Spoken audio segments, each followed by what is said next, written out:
서울의 화려한 야경이 내려다보이는 북악산 언덕 위에 고립된 성처럼 우뚝 솟은 대저택은 사방이 짙은 어둠과 침묵으로 둘러싸여 있었고, 그곳은 마치 세상과 단절된 별개의 왕국처럼 위압적인 분위기를 풍기며 존재감을 과시하고 있었다. 대한민국 재계를 쥐락펴락하는 거대 기업 KR그룹의 강민혁 회장이 거주하는 이곳은 일반인은 감히 접근조차 할 수 없는 철통 같은 보안 속에 숨겨져 있었으나, 그 화려한 외벽 안에는 차가운 냉기만이 감돌 뿐이었다. 저택의 거실은 최고급 이탈리아산 대리석과 명장들이 조각한 가구들로 채워져 있었지만, 그 공간을 채우는 공기는 날카로운 칼날처럼 서늘했고, 살아있는 사람의 온기라고는 찾아보기 힘들 정도로 삭막했다. 창밖에서 들려오는 빗소리가 유난히 크게 울리는 이 거대한 공간의 한가운데서 한 여자가 그림자처럼 소리 없이 움직이며 먼지 한 톨 없는 테이블을 닦고 있었다. 그녀의 이름은 한서연이었으며, 이곳에서 일하는 수많은 고용인 중에서도 가장 눈에 띄지 않으면서 동시에 가장 기이한 존재감을 가진 인물로 통했는데, 그것은 그녀가 말을 하지 못하는 벙어리라는 사실 때문만은 아니었다.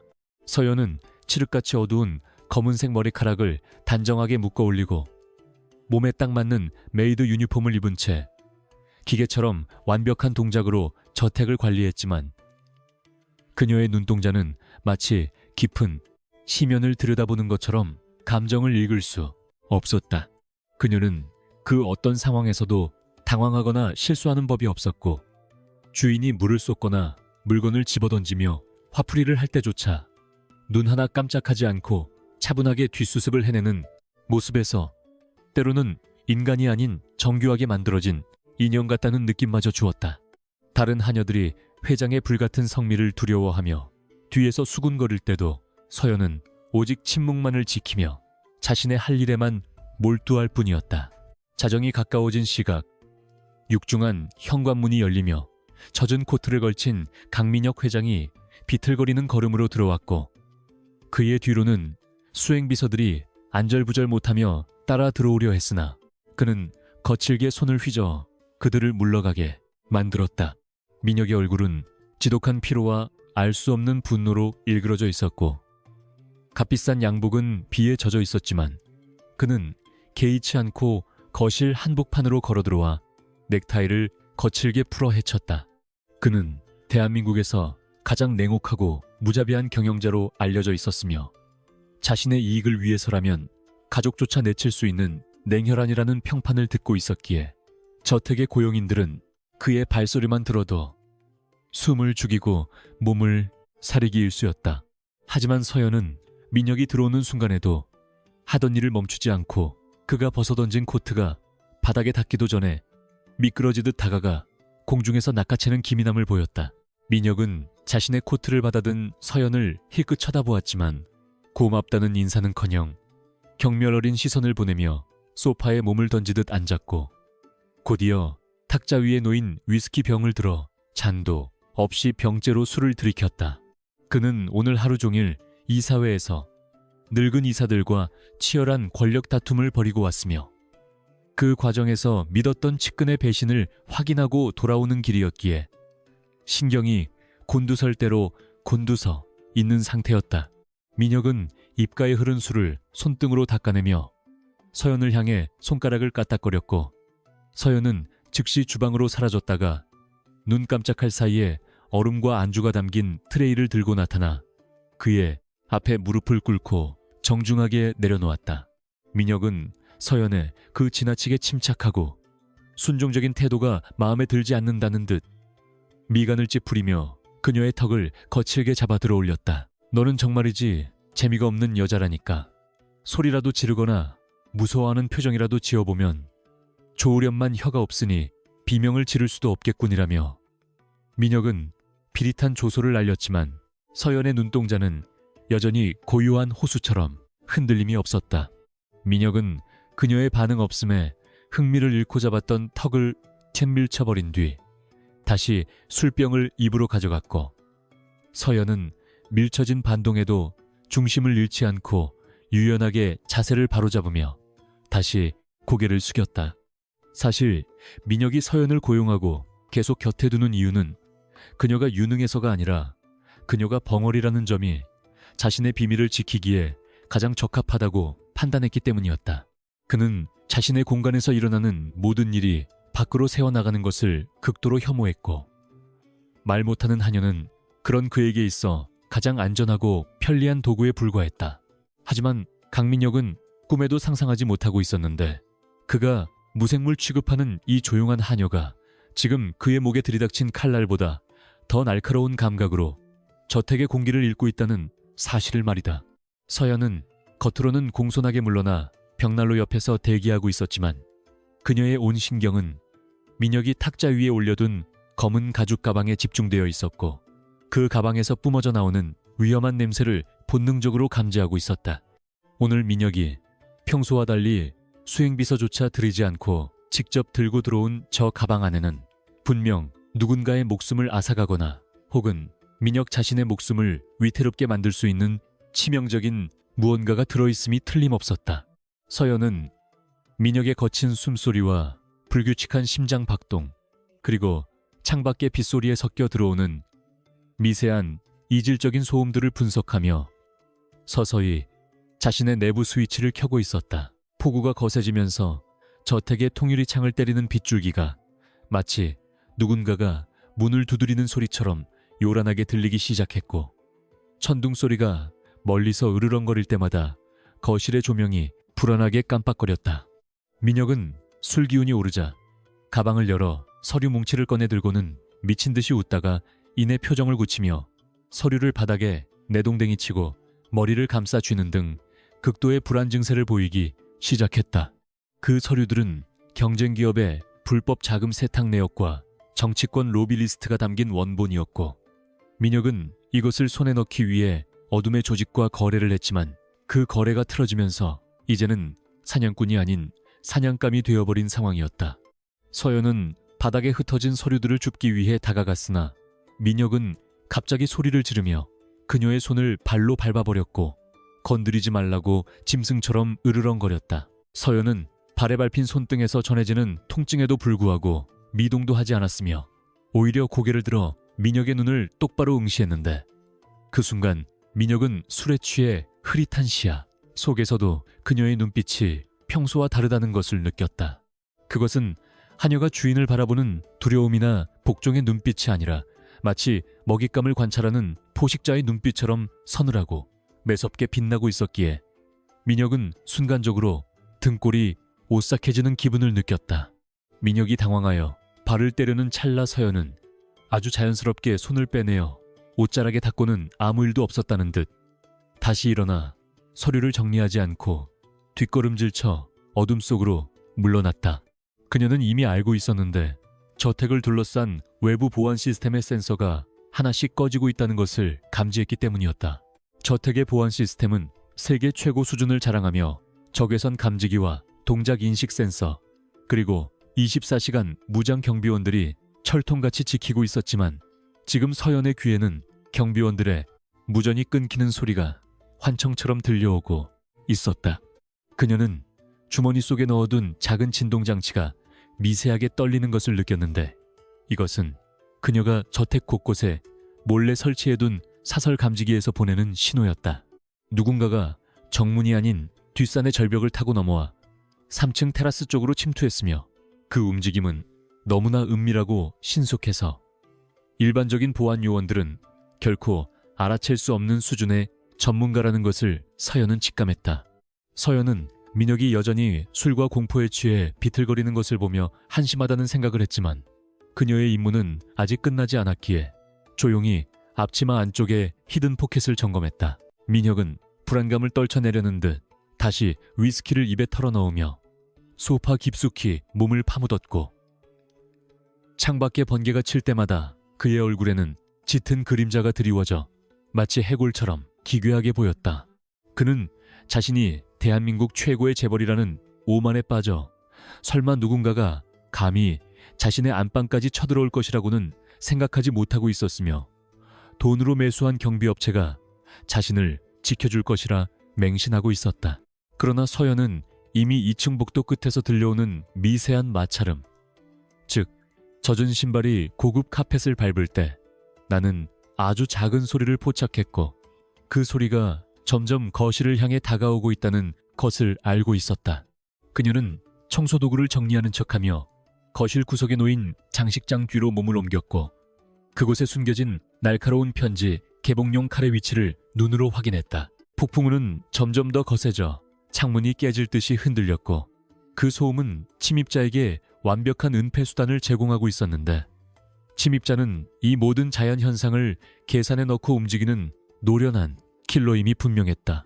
서연은 호흡을 늦추고 심장 박동수를 조절하며 자신의 존재감을 완전히 지워버리는 기술을 사용하기 시작했고 이제 그녀는 거실에 있는 가구나 장식품처럼 배경의 일부가 되어버렸다. 민혁이 비틀거리며 일어나 화장실로 가기 위해 발걸음을 옮기는 순간 저택의 모든 전등이 일제히 꺼지며 거실은 완벽한 암흑 속으로 빠져들었다. 민혁은 당황하여 소리를 질렀지만 그의 목소리는 천둥 소리에 묻혀버렸고 어둠 속에서는 오직 빗소리와 누군가의 거친 숨소리만이 들려올 뿐이었다. 갑작스러운 정전의 민혁은 공포에 질려 휴대폰을 찾으려 했지만 손이 미끄러워 휴대폰을 바닥에 떨어뜨렸고 엎드려서 그것을 찾으려는 순간 차가운 금속성의 물체가 그의 목덜미에 닿는 느낌을 받았다. 민혁은 숨이 턱 막히며 몸이 얼어붙었고 어둠 속에서 낮고 허스키한 목소리가 그의 귓가에 속삭이듯 들려왔는데 그것은 인간의 목소리라기보다는 지옥에서 올라온 악마의 속삭임 같았다. 회장님, 비싼 술을 드시고 계셨군요. 마지막 잔이라 생각하고 즐기셨어야 했는데 아쉽게 되었습니다라는 조소 섞인 말과 함께 날카로운 통증이 목 피부를 스치고 지나갔다. 민혁은 살려달라고 비명을 지르고 싶었지만 극도의 공포로 인해 목소리가 나오지 않았고 자신의 생이 여기서 끝난다는 절망감에 눈앞이 캄캄해졌다. 그 순간 어둠을 가르는 파열음이 들리며 민혁의 목을 겨누던 칼날이 팅하고 튕겨나가는 소리가 들렸고 누군가가 엄청난 속도로 침입자의 옆구리를 가격하는 둔탁한 타격음이 이어졌다. 민혁은 바닥에 주저앉은 채 무슨 일이 일어났는지 파악조차 할 수 없었지만 번개가 번쩍이는 찰나의 순간 그는 믿을 수 없는 광경을 목격하고야 말았다. 평소 먼지나 털던 얌전하고 말 못하는 하녀 서연이 한 손에는 은쟁반을 든 채 킬러의 앞을 가로막고 서 있었으며 그녀의 자세는 마치 훈련받은 맹수처럼 낮고 견고했다. 침입자는 예상치 못한 방해꾼의 등장에 당황한 듯 뒤로 물러섰지만 서연은 그에게 숨 돌릴 틈을 주지 않고 손에 든 쟁반을 방패처럼 그리고 무기처럼 휘두르며 킬러를 압박해 들어갔다. 킬러는 검은색 전신 슈트를 입고 얼굴을 복면으로 가린 채 날카로운 단검을 역수로 쥐고 있었는데 그의 움직임은 군더더기 없이 깔끔했지만 서연의 움직임은 그보다 한 수 위였다. 서연은 킬러가 휘두르는 단검을 쟁반의 경사면으로 흘려내고 동시에 반대편 손으로 킬러의 손목 관절을 정확하게 타격하여 무기를 떨어뜨리게 만들려 했다. 킬러는 고통에 찬 신음을 흘리며 뒤로 물러났지만 이내 품에서 예비용 나이프를 꺼내들고 더욱 흉포한 기세로 달려들었다. 서연은 전혀 위축되지 않고 주변에 있는 쿠션과 화병을 이용하여 킬러의 시야를 가리고 동선을 방해하며 좁은 거실을 마치 자신의 앞마당처럼 활용하여 킬러를 농락했다. 민혁은 바닥을 기어서 소파 뒤로 숨으며 이 비현실적인 광경을 멍하니 지켜보았는데 평소 자신이 벌레처럼 취급했던 하녀가 지금 자신의 목숨을 구하기 위해 살인 병기와 맞서 싸우고 있다는 사실이 도무지 믿기지 않았다. 서연의 표정은 여전히 무표정했고 숨소리 하나 흐트러지지 않았지만 그녀가 내뿜는 살기는 킬러의 그것을 압도하고 있었으며 그녀의 손끝 하나, 발놀림 하나의 킬러는 점점 궁지로 몰리고 있었다. 킬러가 최후의 일격을 가하기 위해 몸을 날리자 서연은 몸을 비틀어 그 공격을 피함과 동시에 킬러의 팔을 낚아채어 관절을 꺾어버리고 그대로 바닥에 매다 꽂았다. 우지끈하는 뼈, 부러지는 소리와 함께 킬러가 비명을 질렀고 서연은 쓰러진 킬러의 목을 무릎으로 짓누르며 주변에 떨어진 넥타이를 집어들어 순식간에 킬러의 손과 발을 결박해 버렸다. 모든 상황이 종료된 후 거실에 비상전력이 가동되며 희미한 조명이 들어왔고 서연은 헝클어진 머리카락을 쓸어넘기며 바닥에 주저앉아 떨고 있는 민혁을 향해 고개를 돌렸다. 그녀의 얼굴과 하얀 앞치마에는 킬러의 피가 튀어 있었지만 그녀는 마치 청소를 끝낸 후 검사를 기다리는 하녀처럼 다시 공손하게 두 손을 모으고 고개를 숙였다. 민혁은 공포와 경악 그리고 알 수 없는 전율에 휩싸여 아무 말도 할 수 없었지만 그의 뇌리에는 방금 전 보았던 서연의 차갑고도 잔혹한 눈빛이 깊이 박혀 지워지지 않았다. 그것은 단순한 하녀의 눈빛이 아니라 수많은 사선을 넘나든 자만이 가질 수 있는 죽음의 냄새가 배어있는 눈빛이었고 민혁은 처음으로 자신의 집안에 괴물이 살고 있었음을 깨달았다. 거실 바닥에 널브러진 킬러의 몸뚱어리 위로 차가운 정적이 내려앉았고 밖에서 몰아치는 비바람 소리만이 유일하게 이 공간의 생명력을 증명하는 듯 했는데 강민혁은 자신의 눈앞에서 벌어진 믿을 수 없는 광경에 입을 다물지 못한 채 멍하니 서연을 올려다보고 있었다. 불과 몇 분 전까지만 해도 자신의 시중을 들던 가녀린 하녀가 순식간에 전문 살인 청부업자를 제압하고 피가 묻은 앞치마를 두른 채 무표정하게 서 있는 모습은 그에게 있어 그 어떤 공포 영화보다 더 현실감 없는 충격으로 다가왔다. 서연은 거친 숨을 몰아쉬는 민혁에게 시선조차 주지 않은 채 능숙한 솜씨로 기절한 킬러의 몸을 뒤지기 시작했고 그녀의 손놀림은 마치 오랫동안 이런 일을 해온 사람처럼 거침없고 신속하여 보는 이로 하여금 기이한 위화감을 느끼게 만들었다. 그녀는 킬러의 품 안에서 여분의 탄창과 통신장비 그리고 암호화된 스마트폰을 찾아내어 바닥에 늘어놓았는데 그 과정에서 그녀의 얼굴에는 그 어떤 혐오감이나 망설임도 찾아볼 수 없었다. 서연이 킬러의 귀에서 소형 무전기를 빼내는 순간 지지직거리는 잡음과 함께 낮고 굵은 남자의 목소리가 흘러나왔는데 그것은 상황 보고를 재촉하는 다급하면서도 냉혹한 명령조였다. 타겟 확보는 끝났나 응답하라. 바이퍼 팀 1 응답하라 라는 목소리가 반복해서 들려오자 서연의 눈매가 날카롭게 좁혀졌고 그녀는 직감적으로 이 남자가 단독범이 아니며 더 강력하고 조직적인 적들이 저택으로 접근하고 있음을 깨달았다. 민혁은 그 목소리를 듣자마자 사색이 되어 벌벌 떨며 도대체 이게 무슨 일이냐고 소리치려 했지만 서연은 번개보다 빠른 동작으로 다가와 검지손가락을 자신의 입술에 가져다 대며 조용히 하라는 신호를 보냈다. 그녀의 눈빛은 너무나 강렬하고 압도적이어서 천하의 강민혁 회장조차 그 위세에 눌려 입을 다물 수밖에 없었고 지금 이 순간만큼은 이 저택의 주인이 자신이 아니라 그녀인 것처럼 느껴졌다. 서연은 민혁을 부축하여 일으켜 세운 뒤 소파 뒤쪽에 안전한 사각지대로 이동시켰는데 그녀의 악력은 가녀린 외모와 달리 강철처럼 단단하여 민혁은 그녀가 이끄는 대로 힘없이 끌려갈 수밖에 없었다.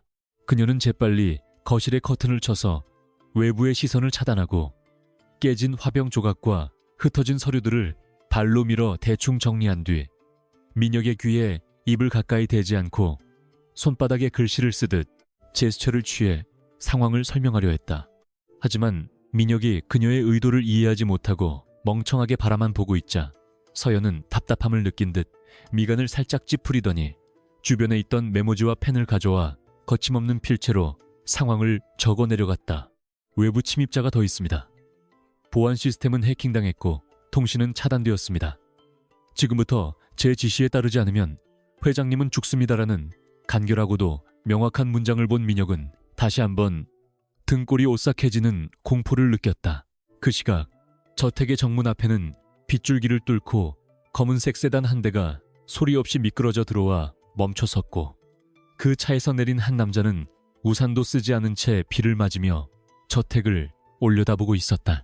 그는 마치 장례식장에 온 조문객처럼 검은색 정장을 단정하게 차려입고 있었지만 그의 주위에는 비 냄새조차 지워버릴 만큼 짙은 살기가 감돌고 있었고 그의 손에는 가죽 장갑이 끼워져 있었다.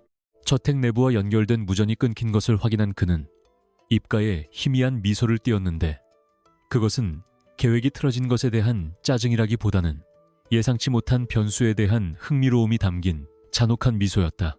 그는 천천히 발걸음을 옮겨 잠겨있는 거대한 철제 대문을 향해 다가갔고 주머니에서 꺼낸 소형 전자장치를 잠금장치에 갖다 대자 굳게 닫혀있던 문이 힘없이 열리며 그를 맞이했다.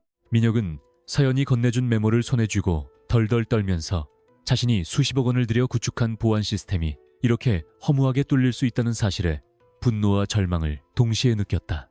그는 평소 자신의 돈과 권력이면 세상의 모든 문제를 해결할 수 있다고 믿어왔지만 지금 눈앞에 닥친 생사의 갈림길에서는 그 모든 것이 휴지 조각보다 못하다는 것을 뼈저리게 실감하고 있었다.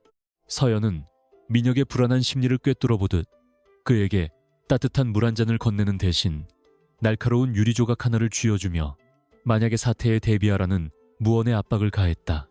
그녀는 저택의 구조를 머릿속에 그리며 적들이 침투할 수 있는 경로를 계산하고 있었고 동시에 민혁을 데리고 숨을 수 있는 최적의 장소를 물색하며 두뇌를 풀가동하고 있었다.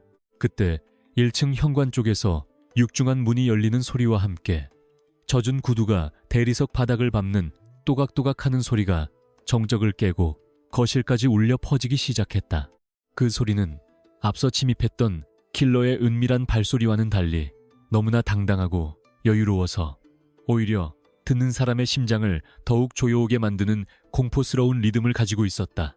서연은 즉시 거실의 불을 완전히 끄고 민혁을 식당 쪽 팬트리 안으로 밀어넣었으며 자신은 문틈으로 밖을 감시할 수 있는 위치를 잡고 숨을 죽였다.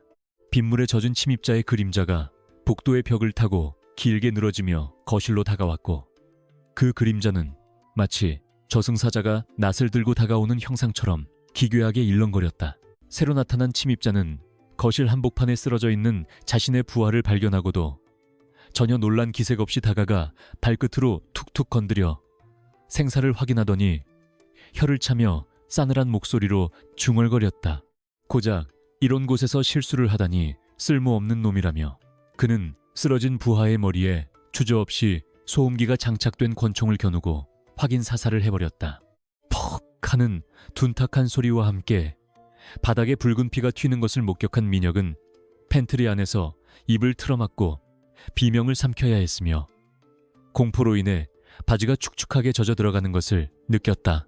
자신의 동료조차 가차없이 처단하는 저 냉혹한 괴물이 자신을 찾아낸다면 어떤 끔찍한 고통을 줄지 상상조차 하기 싫었기에 그는 제발 서연이 자신을 지켜주기만을 간절히 기도했다. 서연은 킬러의 잔혹한 처형 장면을 지켜보면서도 눈 하나 깜짝하지 않았지만 그녀의 내면에서는 뜨거운 분노와 함께 전의가 불타오르기 시작했다. 그녀는 상대가 보통 내기가 아님을 직감했는데 망설임 없는 사격 솜씨와 주변을 경계하는 빈틈없는 자세는 그가 특수훈련을 받은 엘리트 킬러, 즉 업계에서 소문으로만 듣던 바이퍼임을 확신하게 만들었다. 바이퍼는 흔적을 남기지 않고 타겟을 제거하는 것으로 악명 높은 전설적인 청부업자였고 그가 직접 움직였다는 것은 이번 의뢰가 단순한 암살이 아니라 배후의 거대한 세력이 존재함을 의미했다. 서연은 자신이 가진 무기라고는 고작 주방용 칼과 주변의 집기들 뿐이라는 불리한 상황을 인지하고 있었지만 결코 물러설 생각은 없었다. 바이퍼는 거실을 천천히 둘러보며 공기 중에 남아있는 미세한 향기나 먼지의 움직임까지 감지하려는 듯 코를 벌렁거렸고 이내 그의 시선이 서연과 민혁이 숨어있는 식당 쪽을 향해 고정되었다. 쥐새끼들이 숨바꼭질을 하고 싶은 모양이군요. 하지만 저는 술래잡기에는 영 소질이 없어서 말입니다. 나오시죠. 회장님, 예의를 갖춰 모시겠습니다라는 그의 목소리는 부드러웠지만 그 안에 담긴 살기는 피부를 베일 듯 날카로웠다. 그는 천천히 식당을 향해 걸어오기 시작했고 그의 손에 들린 권총은 정확하게 팬트리의 문을 겨냥하고 있었다. 서연은 더 이상 숨어있는 것이 무의미하다고 판단하고 민혁에게 눈짓으로 뒤쪽에 있는 비상구로 도망치라는 신호를 보낸 뒤 천천히 몸을 일으켰다. 민혁은 서연의 신호를 보고 뒷문으로 도망치고 싶은 본능과 다리가 풀려 움직일 수 없는 현실 사이에서 갈등하며 패닉 상태에 빠져 있었다.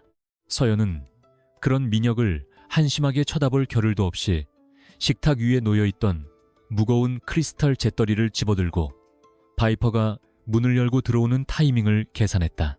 바이퍼가 식당 입구에 들어서는 순간 서연은 잿더리를 문틀에 던져 소리를 내며 시선을 유도했고, 바이퍼가 반사적으로 총구를 그쪽으로 돌리는 찰나 반대편에서 뛰쳐나가 식탁을 엎어 엄폐물을 만들었다.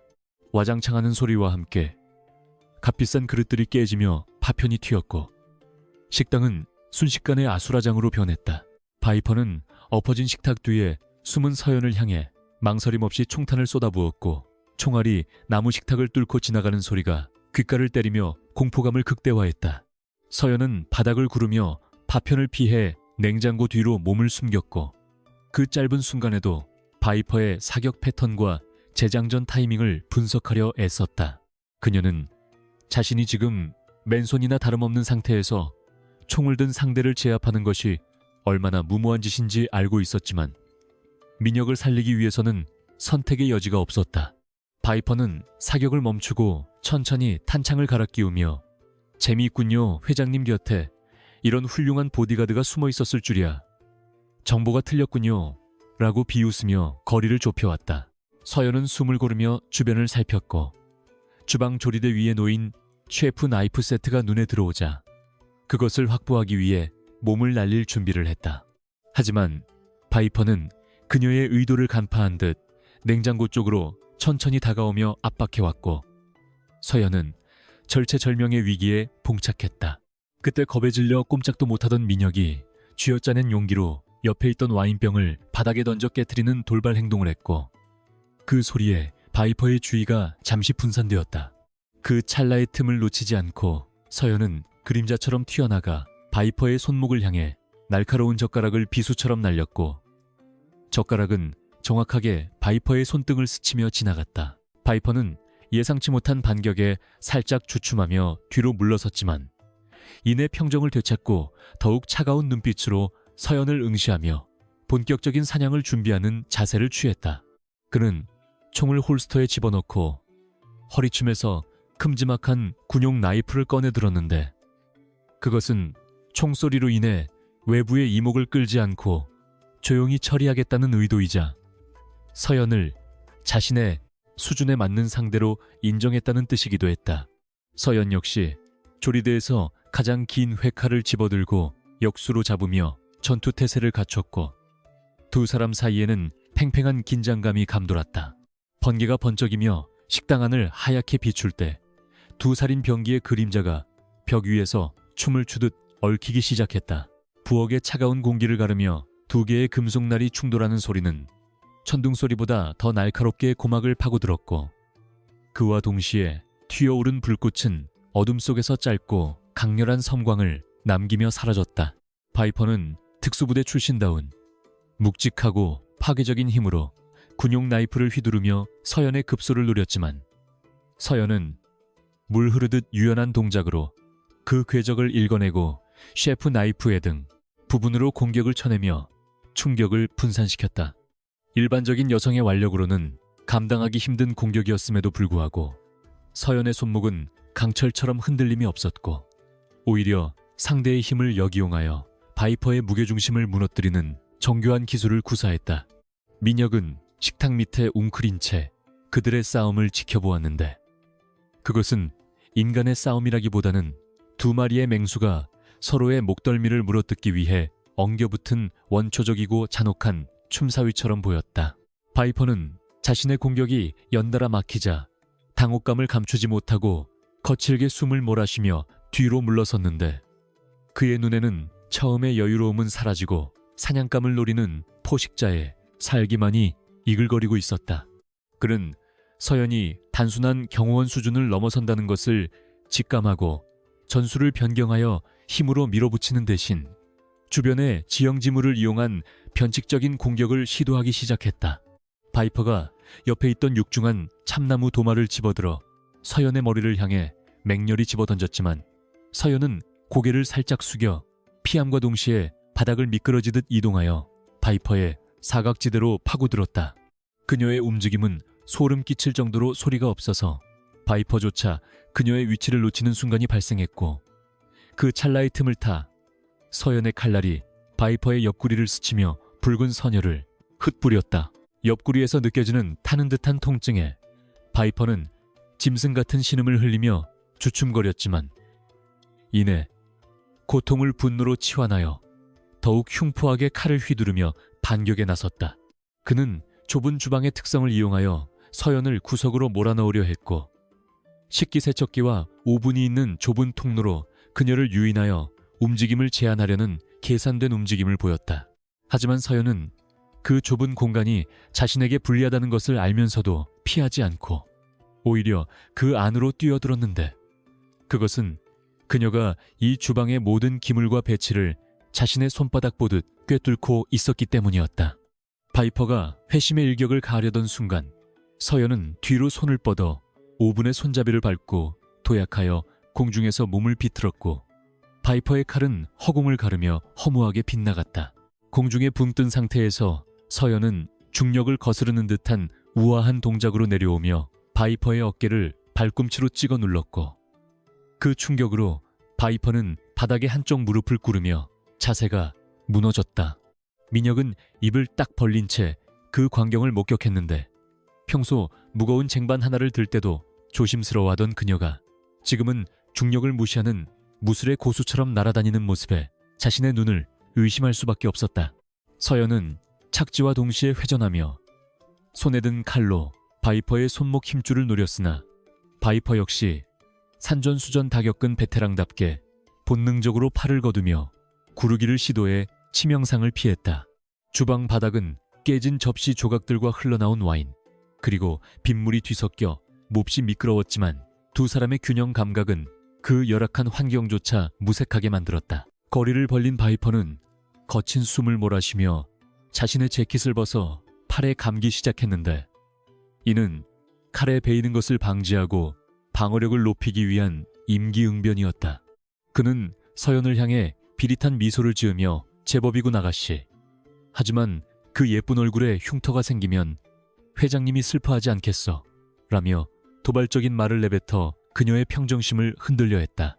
그러나 서연은 그의 말 따위는 들리지 않는다는 듯 무표정한 얼굴로 천천히 다가갔고, 그녀의 눈빛은 마치 죽은 사람의 눈처럼 아무런 감정도 담겨 있지 않아 오히려 바이퍼를 더욱 긴장하게 만들었다. 서연은 주변을 곁눈질하여 아일랜드 식탁 위에 놓인 리넨 식탁보를 확인했고, 그녀의 머릿속에서는 이미 다음 공격을 위한 수십 가지의 시뮬레이션이 완료된 상태였다. 바이퍼가 다시 한번 달려들며 팔에 감은 재킷을 방패 삼아 밀고 들어오자 서연은 정면 승부를 피하고 옆으로 비켜서며 아일랜드 식탁 위에 식탁보를 순식간에 잡아채어 허공에 휘날렸다. 하얀 천이 시야를 가리는 순간 바이퍼는 당황하여 멈칫했고, 서연은 그 틈을 놓치지 않고 천 뒤에서 유령처럼 나타나 바이퍼의 목을 노리고 칼을 찔러 들어갔다. 바이퍼는 간신히 고개를 들어 목을 관통하는 것은 피했지만 칼날이 그의 귀 밑을 깊게 베고 지나가며 엄청난 양의 피가 솟구쳐 올랐다. 시야가 가려진 상태에서의 기습적인 공격에 바이퍼는 중심을 완전히 잃었고, 서연은 식탁보를 밧줄처럼 사용하여 바이퍼의 팔을 감아조이며 그의 움직임을 봉쇄하기 시작했다. 서연의 소나귀 힘은 상상을 초월하여 바이퍼의 굵은 팔뚝을 으스러뜨릴 듯이 조여왔고, 바이퍼는 팔이 꺾이는 고통에 비명을 지르며 발버둥 쳤지만 거미줄에 걸린 파리처럼 벗어날 수 없었다. 서연은 그를 아일랜드 식탁 위로 거칠게 밀어붙여 제압한 뒤 식탁보로 감긴 그의 팔을 비틀어 관절을 탈구시키는 잔혹함을 보였다. 우두둑하는 끔찍한 소리가 주방을 울렸고, 바이퍼의 입에서는 고통에 찬 비명이 터져나왔지만 서연의 표정에는 여전히 미동조차 없었다. 민혁은 그 잔인한 장면을 보며 구역질이 올라오는 것을 참아야 했고, 자신이 알고 있던 순종적인 하녀가 사실은 사람의 뼈를 부러뜨리고 살을 가르는데 능숙한 살인기계였다는 사실에 전율했다.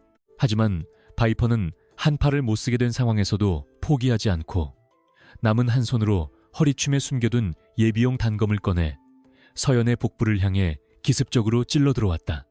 예상치 못한 반격의 서연은 급히 몸을 뒤로 뺐지만 단검의 끝이 그녀의 유니폼 앞자락을 찢고 하얀 피부에 붉은 생채기를 내며 지나갔다.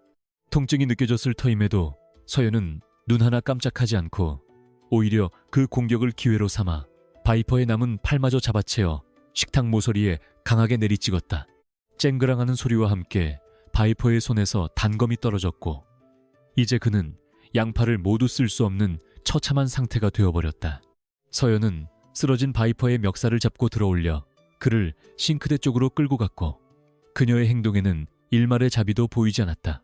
싱크대에는 저녁 식사 준비를 위해 받아놓은 물이 가득 차 있었고 서연은 바이퍼의 머리를 그 물속으로 거칠게 쳐박으며 그를 질식시키려 했다. 바이퍼는 물속에서 숨을 쉬기 위해 몸부림쳤지만 서연의 팔은 바위처럼 단단하게 고정되어 그의 머리를 누르고 있었고 물 밖으로 튀는 물방울들이 사방으로 흩어졌다. 민혁은 그 모습이 마치 주인이 말을 듣지 않는 개를 훈육하는 장면처럼 기이하게 느껴졌지만 그 강도는 훈육이 아닌 명백한 처형에 가까웠다. 물속에서 버둥거리는 바이퍼의 움직임이 점차 둔해지자 서연은 그를 물 밖으로 꺼내어 바닥에 내동댕이 쳤고 바이퍼는 콜록거리며 물을 토해내느라 정신을 차리지 못했다. 서연은 숨을 헐떡이는 바이퍼 앞에 우뚝 서서 싸늘한 시선으로 그를 내려다보았는데 그녀의 흐트러진 머리카락과 찢어진 유니폼 사이로 드러난 상처는 그녀를 더욱 위험하고 매혹적인 존재로 보이게 만들었다.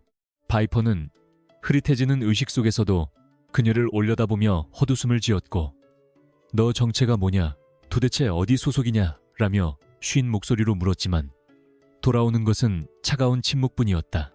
서연은 대답 대신 바닥에 떨어진 셰프 나이프를 주워들어 바이퍼의 허벅지 동맥 근처를 정확하게 찔러 넣어 그가 더 이상 도망칠 수 없도록 기동력을 완전히 상실시켰다. 바이퍼는 외마디 비명을 지르며 기절했고 서연은 능숙하게 넥타이와 행주를 이용하여 그의 지혈을 함과 동시에 온몸을 결박해버렸다. 모든 상황이 종료되자 주방에는 다시 빗소리와 민혁의 거친 숨소리만이 남았고 서연은 피 묻은 손을 싱크대에 흐르는 물에 씻으며 천천히 숨을 골랐다. 붉은 핏물이 물에 섞여 하수구로 빨려 들어가는 모습을 멍하니 바라보던 그녀는 이내 거울에 비친 자신의 모습을 확인하고 헝클어진 머리를 다시 단정하게 묶었다. 그리고는 젖은 앞치마를 벗어던지고 새 앞치마를 찾아 두른 뒤 마치 아무 일도 없었다는 듯 민혁에게 다가와 정중하게 손을 내밀었다. 민혁은 피냄새와 비누 냄새가 묘하게 섞인 그녀의 손을 보며 뒷걸음질 치고 싶었지만 다리에 힘이 풀려 주저앉은 채 그녀를 올려다볼 수밖에 없었다. 지금 강민혁이 느끼는 공포는 아까 킬러가 목에 칼을 들이댔을 때와는 차원이 다른 종류의 것이었는데 그것은 자신의 통제하에 있다고 믿었던 존재가 사실은 자신을 언제든지 죽일 수 있는 힘을 가지고 있었다는 깨달음에서 오는 근원적인 두려움이었다. 서연의 눈은 다시 평소의 그 맑고 순진해 보이는 눈동자로 돌아와 있었지만 민혁은 그 깊은 곳에 숨겨진 심연을 보았고 이제 다시는 그녀를 예전처럼 대할 수 없음을 직감했다. 서연은 민혁이 자신의 손을 잡지 않자 무리하게 강요하지 않고 조용히 주변에 흩어진 깨진 접시 조각들을 줍기 시작했는데 그 태연한 모습이 민혁을 더욱 미치게 만들었다. 그녀는 살인을 저지를 뻔한 손으로 태연하게 청소를 하고 있었고 그 이질적인 광경은 민혁의 뇌리에 깊은 트라우마로 각인되었다. 그때 저택 밖에서 사이렌 소리가 희미하게 들려오기 시작했고 서연은 창가로 다가가 커튼 틈으로 밖을 확인하며 경찰이나 보안업체가 도착했음을 인지했다. 그녀는 바이퍼가 가지고 있던 통신 장비를 챙겨 민혁에게 건네주며 이것이 사건의 배후를 밝힐 중요한 증거가 될 것임을 눈빛으로 전달했다. 민혁은 떨리는 손으로 장비를 받아들었지만 그의 시선은 여전히 서연에게 고정되어 있었고 머릿속은 수만 가지 질문으로 가득 차 터질 것만 같았다. 그녀는 누구인가? 왜 이런 실력을 숨기고 내 집에서 하녀 노릇을 하고 있는가? 그리고 나를 지킨 이유는 무엇인가 하는 의문들이 꼬리에 꼬리를 물었다. 하지만 서연은 그 어떤 질문에도 대답해줄 생각이 없다는 듯 다시 묵묵히 자신의 일을 할 뿐이었고 그 침묵은 천마디 말보다 더 무거운 압박으로 다가왔다. 경찰이 들이닥치고 현장이 통제되는 혼란스러운 상황 속에서도 서연은 그림자처럼 민혁의 곁을 지키며 그 어떤 불필요한 접촉도 허용하지 않는 철저함을 보였다. 출동한 경찰들이 쓰러진 바이퍼와 또 다른 킬러의 상태를 보고 경악하며 누가 이런 짓을 했냐고 물었을 때 민혁은 잠시 망설이다가 서연을 쳐다보았다. 서연은 경찰들의 시선을 피해 고개를 숙이고 있었고 그녀의 모습은 영락없는 겁에 질린 연약한 피해자의 모습 그 자체였다. 민혁은 마른 침을 삼키며 내가 했습니다.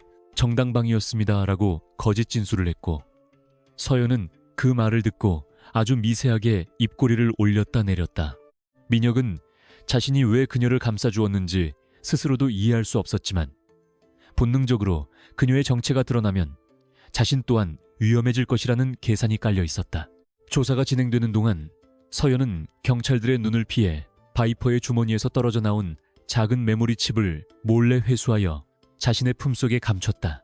그녀는 알고 있었다. 이것으로 끝난 것이 아니라 이제 겨우 시작일 뿐이라는 것을. 그리고 자신을 둘러싼 과거의 망령들이 서서히 깨어나고 있음을 직감했다. 민혁은 경찰들에게 둘러싸여 진술을 하면서도 계속해서 서연을 힐끔거렸고 그녀가 보여준 그 압도적인 무력과 차가운 살기가 뇌리에서 떠나지 않아 몸을 떨었다. 오늘 밤 그는 목숨을 건졌지만 동시에 자신의 영혼을 잠식할 새로운 공포의 대상을 마주하게 된 것이었다. 서연은 창밖의 빗줄기를 바라보며 굳게 담은 입술을 깨물었고 그녀의 눈동자 속에서는 차가운 결의가 빛나고 있었다. 경찰차에 붉고 푸른 경광등, 불빛이 빗줄기 사이로 멀어지고 저택에 다시 무거운 정적이 찾아오자 강민혁은 소파 깊숙이 몸을 묻은 채 지끈거리는 관자놀이를 눌렀는데 그의 손끝은 여전히 미세하게 떨리고 있었다. 거실 바닥과 벽에는 격렬했던 사투의 흔적이 고스란히 남아 있었고 찢어진 커튼과 부서진 가구들은 이곳이 조금 전까지만 해도 생사가 오가는 전쟁터였음을 증명하고 있었다. 경찰들에게 둘러대느라 진을 뺀 민혁은 극도의 피로감을 느꼈지만 신경이 곤두서 있어 잠을 잘 수조차 없는 상태였고 그의 시선은 자연스럽게 거실 한 구석에서 묵묵히 뒷정리를 하고 있는 서연에게로 향했다. 그녀는 방금 전 사람을 반쯤 죽여놓고도 표정 하나 변하지 않고 걸레로 바닥에 핏자국을 닦아내고 있었는데 그 기계적이고 차분한 모습이 오히려 민혁에게는 피투성이 킬러보다 더 기괴하고 공포스럽게 다가왔다. 서연이 핏물이 밴 걸레를 빨기 위해 양동이에 손을 넣자 붉은 물이 확 퍼져나갔고 민혁은 그 장면에서 시선을 떼지 못하며 마른 침을 삼켰다. 도대체 저 여자의 정체는 무엇이며 왜 자신의 집에 들어와 하녀 노릇을 하고 있었는지 그리고 왜 그토록 뛰어난 살인 기술을 숨기고 있었는지에 대한 의문이 머릿속을 맴돌아 미칠 지경이었다. 민혁은 그녀를 불러세워 당장이라도 멱살을 잡고 정체를 밝히라고 소리치고 싶었지만 아까 킬러를 제압하던 그녀의 서늘한 눈빛이 떠올라 차마 입이 떨어지지 않았다. 그는 이제 자신의 집 안에서조차 마음 편히 쉴 수 없게 되었다는 사실을 깨달았고 자신을 지켜준 생명의 은인이 동시에 가장 위험한 잠재적 위협이 될 수도 있다는 딜레마에 빠졌다. 민혁은 떨리는 목소리를 가다듬고 서연을 불렀고 그녀는 하던 일을 멈추고 천천히 몸을 돌려 그를 바라보았는데 그 눈동자는 여전히 깊은 우물처럼 고요하고 아무런 감정도 읽을 수 없었다. 너 도대체 누구야? 단순히 말을 못하는 게 아니었어 훈련받은 거지. 그것도 아주 지독한 곳에서라고 민혁이 쏘아붙였지만 서연은 묵묵부답으로 일관하며 그저 고개를 살짝 숙일 뿐이었다. 그녀의 침묵은 긍정도 부정도 아니었지만 민혁에게는 그 어떤 대답보다 더 무거운 압박으로 다가왔고 그는 자신이 벽에 대고 소리치는 것 같은 무력감을 느꼈다. 서연은 대답 대신 주방으로 가서 따뜻한 허브차를 타와 민혁의 앞에 내려놓았는데 찻잔을 내려놓는 손길이 너무나 조심스럽고 섬세하여 방금 전 사람의 팔을 부러뜨린 그 손이 맞나 싶을 정도로 이질적이었다. 민혁은 김이 모락모락 나는 찻잔을 바라보며 허탈한 웃음을 터뜨렸는데 이 상황에서도 본분을 다하는 그녀의 태도가 기가 막히면서도 한편으로는 그 평온함에 묘하게 의지하고 싶은 양가 감정이 들었기 때문이었다. 그는 찻잔을 들어 한 모금 마시며 차분해지려 노력했지만 서연이 자신의 등 뒤로 돌아가 깨진 꽃병 조각을 줍기 시작하자 다시 등골이 오싹해지며 온몸의 근육이 경직되었다. 그녀가 등 뒤에 있다는 사실만으로도 목덜미가 서늘해지는 것을 느끼며 민혁은 앞으로 이 여자와 한 공간에서 어떻게 지내야 할지 막막해졌다. 그는 서연에게 오늘은 그만하고 들어가 쉬라고 명령했지만 목소리에는 예전의 위압감이 사라지고 애원하는 듯한 뉘앙스가 섞여 있었다. 서연이 자신의 방인 지하 한여실로 사라지자 민혁은 즉시 서재로 달려가 문을 잠그고 비밀 금고에서 위성 전화기를 꺼내들었다. 그는 평소 자신의 뒷조사를 담당해주던 흥신소 사장과 정보기관 출신의 지인에게 전화를 걸어 한서연이라는 이름의 신상 정보를 바닥까지 털어보라고 지시했다. 입양기록, 학적부 의료기록, 출입국 기록 하나도 빠짐없이 다 뒤져 특히 공백기가 있거나 조작된 흔적이 있는지 샅샅이 찾아내라고 고함치듯 말하는 민혁의 눈은 광기로 번들거렸다. 그는 그녀가 정부에서 심어놓은 스파이인지 아니면 경쟁기업에서 보낸 암살자인지 아니면 제3의 세력인지 반드시 알아내야만 오늘 밤 편히 눈을 붙일 수 있을 것 같았다. 밤새도록 서재를 서성이며 불안에 떨던 민혁은 새벽녘이 되어서야 정보원으로부터 보고서를 받았는데 그 내용은 그의 예상을 완전히 빗나가는 충격적인 것이었다. 보고서에 따르면 한서연은 지방의 한 보육원 출신으로 고등학교 졸업 후 여러 식당과 호텔 주방을 전전하며 성실하게 살아온 평범한 여성이었으며 범죄 기록은커녕 주차 위반 딱지 하나 없는 깨끗한 시민이었다.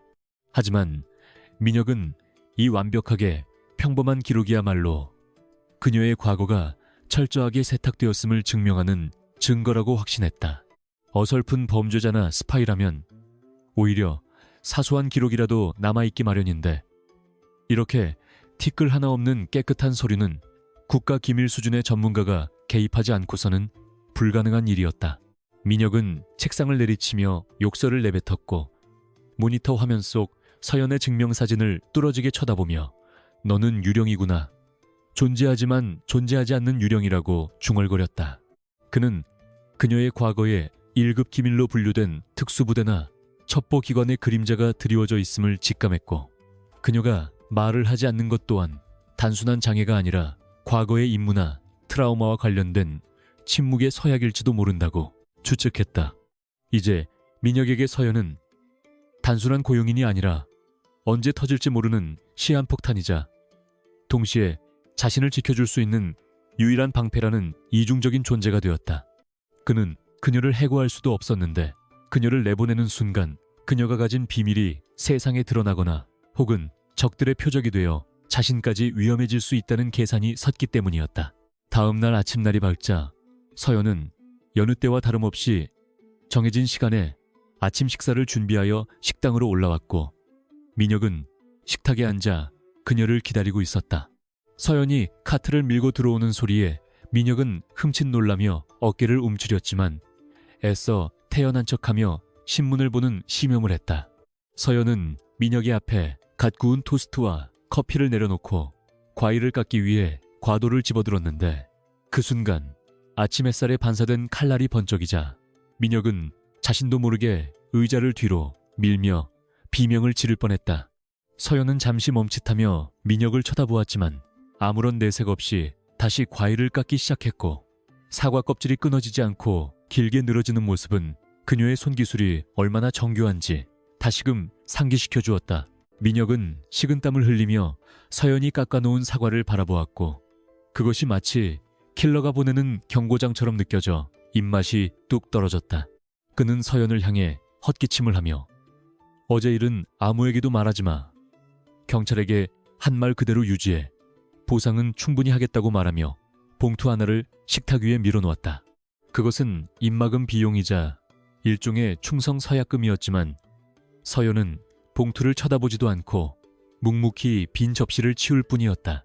그녀의 이런 태도는 돈 따위로는 자신을 움직일 수 없다는 무언의 시위였고, 민혁은 그녀 앞에서 자신의 자본 권력이 아무런 힘을 쓰지 못한다는 사실에 자존심이 상하면서도 굴복할 수밖에 없었다. 한편 서연은 겉으로는 평온하게 집안일을 하고 있었지만 그녀의 머릿속은 어제 탈취한 메모리칩의 내용을 분석하느라 분주하게 돌아가고 있었다.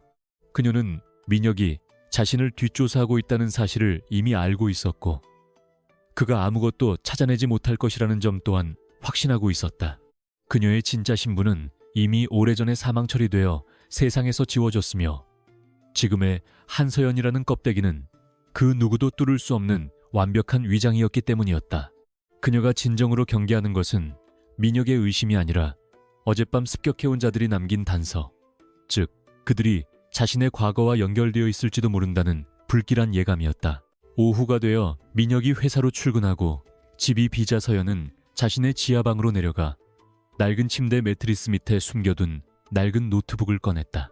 그녀는 보안이 철저하게 걸린 특수 프로그램을 실행시키고 어제 획득한 메모리칩을 삽입했는데, 화면에 뜬 암호 해독 코드는 그녀에게 너무나 익숙한 패턴이었다. 그것은 그녀가 과거에 몸담았던 정보 부대인 고스트 유닛에서 사용하던 구형 암호책이었고, 이를 본 서연의 동공이 지진이라도 난 듯 흔들렸다.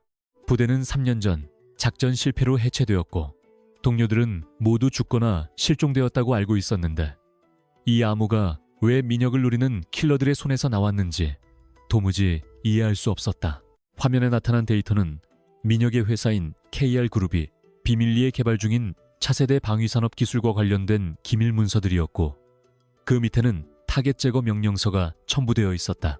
하지만 서연을 경악하게 만든 것은 명령서 하단에 찍힌 서명이었는데, 그것은 죽은 줄로만 알았던 옛 지휘관의 코드네임인 팬텀의 인장이었다.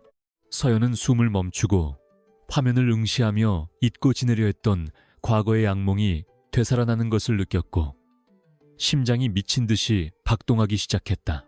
만약 팬텀이 살아있고 이 모든 일의 배후에 그가 있다면 이것은 단순한 기업 사냥이 아니라 그녀 자신을 끌어내기 위한 거대한 덫일 수도 있다는 생각이 뇌리를 스쳤다. 서연은 노트북을 덮고 어둠 속에서 떨리는 손을 마주잡았는데, 그녀의 침묵은 이제 더 이상 평온한 은신처가 아니라 폭풍 전야의 고요함으로 바뀌어 있었다. 그녀는 자신이 민혁을 구한 것이 우연이 아니라 필연이었을지도 모른다고 생각했고, 이제는 도망칠 곳이 없음을 직감했다.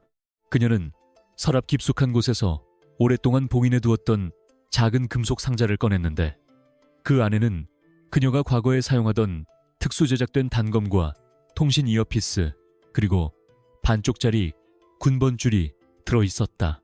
서연은 군번줄을 손에 쥐고 차갑게 식어버린 금속의 감촉을 느끼며 3년 전 불타오르던 작전 지역에서의 마지막 기억을 떠올렸다.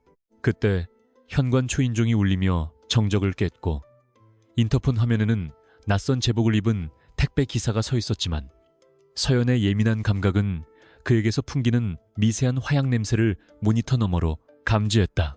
그녀는 노트북과 장비를 신속하게 숨기고 다시 하녀의 가면을 쓴 채 위층으로 올라갔지만, 그녀의 주머니 속에는 이미 날카로운 잭나이프가 숨겨져 있었다. 현관문을 열기 전 서연은 잠시 멈춰서서 호흡을 가다듬었고, 문 너머에 있는 것이 단순한 택배 기사인지 아니면 팬텀이 보낸 또 다른 사냥개인지 확인하기 위해 문구멍으로 밖을 내다보았다. 렌즈를 통해 보이는 남자의 눈빛은 모자챙 아래에 가려져 잘 보이지 않았지만, 입가에 걸린 비릿한 미소는 어제의 바이퍼와 놀랍도록 닮아 있었다. 서연은 문을 여는 대신 인터폰의 스피커를 켜지 않고 가만히 기다렸는데, 밖의 남자는 인기척이 느껴지는데도 반응이 없자 문을 쿵쿵 두드리기 시작했다. 택배 왔습니다. 주인님 계십니까? 라는 목소리는 짐짓 명랑하게 들렸지만 그 톤의 끝에는 감출 수 없는 살기가 서려 있었다. 서연은 이자가 민혁이 없을 때를 노려 집안을 수색하거나 자신을 처리하러 온 청소부임을 확신하고 문 옆에 세워둔 우산꽂이에서 튼튼한 장우산을 꺼내 들었다. 그녀는 이제 더 이상 숨죽여 기다리는 사냥감이 아니라 제 발로 찾아온 적을 맞이하는 사냥꾼이 되기로 결심했고 문고리를 잡은 손에 힘을 주었다. 현관문이 열리는 찰나의 순간 택배기사로 위장한 남자의 손에서 번뜩이는 칼날이 튀어나왔고 그는 서연의 목을 노리고 망설임 없이 찌르기를 시도했으나 서연은 이미 그 살기를 읽고 있었다. 서연은 들고 있던 장우산을 펼쳐 남자의 시야를 가림과 동시에 우산살의 탄성을 이용하여 칼날의 궤적을 비틀어버렸고 당황한 남자가 주춤하는 사이 우산을 접으며 그의 명치를 강하게 가격했다. 억하는 소리와 함께 남자가 몸을 웅크리자 서연은 우산 손잡이로 그의 손목을 내리찍어 흉기를 떨어뜨리게 만든 뒤 그의 멱살을 잡고 현관 안쪽으로 거칠게 끌어들여 바닥에 내동댕이 쳤다. 밖에서는 여전히 비가 쏟아지고 있었고 젖은 우산에서 떨어진 빗물이 현관, 대리석 바닥을 적시며 두 사람의 거친 호흡소리와 섞여 팽팽한 긴장감을 조성했다. 남자는 바닥을 구르며 다시 일어나려 했지만 서연의 발이 그의 가슴을 짓누르고 있었고 그녀의 차가운 눈빛은 마치 죽음을 선고하는 사신의 그것과 같아 남자는 압도적인 공포에 질려 움직임을 멈출 수밖에 없었다. 서연은 남자의 재킷 안주머니를 뒤져 신분증과 통신기를 확인했는데 그곳에는 아무런 표식도 없는 검은색 카드와 구형 무전기만이 들어있어 그가 조직의 말단 척후병임을 짐작하게 했다. 하지만 남자의 손목 안쪽에 새겨진 작은 문신을 발견한 순간 서연의 동공은 지진이 일어난 듯 흔들렸고 그녀의 머릿속에서는 봉인해 두었던 3년 전의 끔찍한 기억이 쓰나미처럼 밀려오기 시작했다. 그것은 붉은색 전갈 문양이었는데 과거 그녀가 속했던 비밀 정보부대 고스트 유닛을 멸망으로 이끌었던 배신자 그룹의 표식이었기 때문이었다. 시간은 3년 전으로 거슬러 올라가 동유럽의 어느 폐허가 된 공장지대에서 서연은 피범벅이 된 채 불타오르는 건물을 빠져나오고 있었고 그녀의 등 뒤에서는 동료들의 비명소리가 화염과 함께 사그라들고 있었다. 당시 그녀의 코드네임은 고스트였고 그녀가 이끄는 팀은 국가안보를 위협하는 테러 조직의 본거지를 타격하는 임무를 맡았으나 작전 정보가 사전에 유출되면서 적들의 함정에 빠지고 말았다. 믿었던 상부의 배신으로 퇴로가 차단된 상태에서 팀원들은 하나둘씩 쓰러져갔고 서연은 자신의 눈앞에서 팀장이 적의 총탄에 맞아 숨을 거두는 모습을 무력하게 지켜봐야만 했다. 팀장은 죽어가는 순간에도 서연의 손을 잡고 살아남아라. 그리고 아무 말도 하지 마라. 침묵만이 너를 살릴 것이다라는 유언을 남겼고 그 말은 서연에게 지독한 저주이자 생존의 계명이 되었다. 서연은 그날의 화재 현장에서 유일하게 살아남았지만 심각한 연기 흡입과 정신적 충격으로 성대에 손상을 입었고 그 후로는 스스로 입을 닫고 세상에서 사라지는 길을 택했다. 그녀는 자신의 존재가 드러나면 배신자들이 다시 찾아와 남은 목숨마저 앗아갈 것임을 알았기에 자신의 이름과 신분을 모두 지우고 말 못하는 하녀 한서연으로 다시 태어났다. 하지만 지금 자신의 눈앞에 쓰러져 있는 이 남자의 손목에 새겨진 문신은 그녀가 아무리 도망치려 해도 과거의 망령이 기어코 그녀를 찾아냈음을 알리는 불길한 신호탄이었다. 서연은 쓰러진 남자의 목을 조르며 무언의 압박을 가했고 남자는 컥컥거리며 살려달라는 눈빛을 보냈지만 서연의 분노는 쉽게 가라앉지 않았다. 한편 서울 시내 초고층 빌딩 펜트하우스에서는 이 모든 사태의 배후에 있는 인물인 강성그룹의 최 전무가 어두운 사무실에 앉아 보고를 받고 있었다.